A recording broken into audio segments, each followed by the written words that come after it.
नागपूरमध्ये राज्य उत्पादन शुल्क विभागाने मोठी कारवाई करत बेसा येथील रो हाऊस प्लॉट क्रमांक 38 कृष्णा रॉयल न्यू हनुमान नगर येथे चालणारा बनावट देशी विदेशी दारू निर्मितीचा अवैध कारखाना उद्ध्वस्त केलाय। विभागीय भरारी पथकाने 18 नोव्हेंबर रोजी केलेल्या या छाप्यात एकूण 11,93,082 रुपये किमतीचा मोठा मुद्देमाल जप्त करण्यात आलाय। कारवाई दरम्यान 200 लिटर स्पिरिट, 175 लिटर विदेशी दारूचा तयार ब्लेंड, 513 लिटर बनावट देशी दारू, इसेन्स, रिकाम्या बाटल्या, बनावट लेबल्स, प्लास्टिक बुचेस तसेच एक दुचाकी असे मोठ्या प्रमाणात साहित्य मिळाले।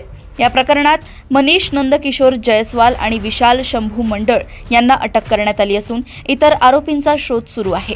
राज्य उत्पादन शुल्क आयुक्त राजेश देशमुख यांच्या मार्गदर्शनाखाली पार पडलेल्या या कारवाईत विभागीय पथकातील अधिकाऱ्यांनी महत्त्वाची भूमिका बजावली आहे। वाढत्या मद्य दरामुळे राज्यात बनावट आणि परराज्यातून येणाऱ्या स्वस्त दारूची शक्यता वाढत असून हे मद्य आरोग्यास अत्यंत घातक ठरू शकते असा इशारा विभागाने दिला आहे।